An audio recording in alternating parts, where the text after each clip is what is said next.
I definitely need to rely like on myself primarily before I try to focus on like finding others to try and like bring into my world.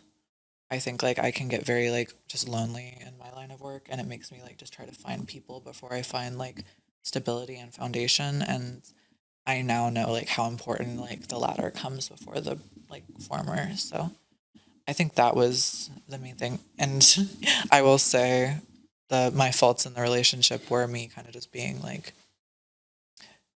I don't know, like just young and messy. Mm. I can't really. Codependent relationships just don't ever work. Codependent, yeah. There's like a lot of reasons it didn't work, but like I think just I was very young, and like I don't think I would still have the same issues in a relationship now. I just also wouldn't like end up in a relationship with the same type of personality for, you know, I think what I thought I wanted at that point. Because it was like with another girl, but I was like looking for, I guess, like someone who's more toppy and dominant. And it's like, I think in her case, it was very immature in a lot of ways. Mm. Like her kind of just like clinging to like certain personality traits that like I think I thought were hot because it's like it gave very like fuckboy. And like I liked that. But then like I think, it doesn't matter like if it's a guy or a girl, like fuckboys are horrible. So you were looking partners. for like a Yeah. toxic masculinity in a I was woman? looking for like a like skater boy, like fuck boy vibe. I shouldn't keep saying boy, but you know what I mean. It's like the skater fuck boy thing is like it's hot. It's still hot to me. I just know now. I'm cannot get into a relationship with that. So what about you? What is your worst relationship? Who was this? I'm gonna give the residential HSTS answer about how I was like in love with a DL man. So there was this guy that I had started seeing, and we had started talking on Tinder or Bumble. I can't remember which one it was. And he didn't live in Atlanta. He lives in a different state. He ended up coming up here. We went out, which I was also very much like on my fuck girl vibes at the time when I first met him, because the night that I met him, I actually met a different fuck boy and gave him my number at the bar while I was out with fuck boy number one. Mm-hmm. And both of them were fuck boys. Can you imagine that? In Atlanta? Crazy. Chances, yeah. But fuck boy number one, who did not live here, we see each other randomly at the bar, and I was out with a guy friend at the time, and he was like, do you want to go up and see him? Because I was supposed to see him while he was in town, and we just happened to see each other at the bar. But I knew he was with a group of his guy friends there. So I wasn't going to approach the situation because I was like, I don't know how he feels about being seen with a trans woman in public. And so he just kind of looked at me and then just like kept walking. So I was like, well, there's your sign, bitch. There's your fucking sign. Yeah. But he ended up coming back later. We hung out that night. And of course, what did I do but sleep with him? Very HSTS of me. And we ended up, there was always an understanding inside of the relationship that we had that it was just like, we never put a title on it. Like we weren't dating or in a relationship. I was very much aware he was dating other people at the time. He was very aware that I was like, would casually see other people at the same time too. But he started making it a point he would call me every single day, as opposed to us having like a traditional friends with benefits or situationship. He would still call me every day and talk to me for like an hour, 2 hours. So we were still building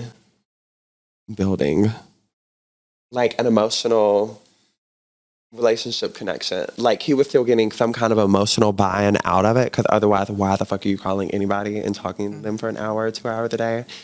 But that ended up going into a moment where I had driven to where he lived, and we were going to be spending the weekend together.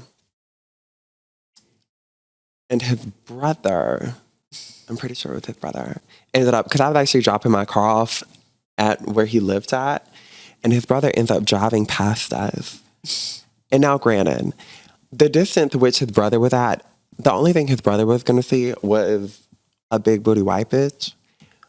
But he looks at me and he was like, get behind the car. Like, he's getting me to hide because he doesn't want his brother to see me. Oh. And I know, Stacy, you're very much given, like, my mentality in that moment. And so I dropped my car off. That moment passed. He is very clear that I'm pissed at him. And I was actually, the thing was, I was dropping my car off at his place and he was taking me directly to the airport to fly out to somewhere because I was going on vacation. And then when I came back, I was going to actually see him. So I leave to go on vacation, very pissed at him, come back. I ended up seeing him maybe for like 2 hours after that. And then I think I saw him one other time when he came to Atlanta after that, and he thought that we were going to fuck, and he came to my house drunk, and I was like, we're definitely not having sex. But the biggest thing that relationship taught me, and not that it was an actual relationship, because it was far from that clearly, but the biggest thing that taught me was, besides humbling the shit out of me, was just teaching me to not invest my time in stuff that I know is not going anywhere, and to be a lot more stingy with giving of my personal energy to people who do not deserve it. And he was definitely one of those people. I got that. But I was doing the very stereotypical HSTS thing, or just like transsexual thing in general.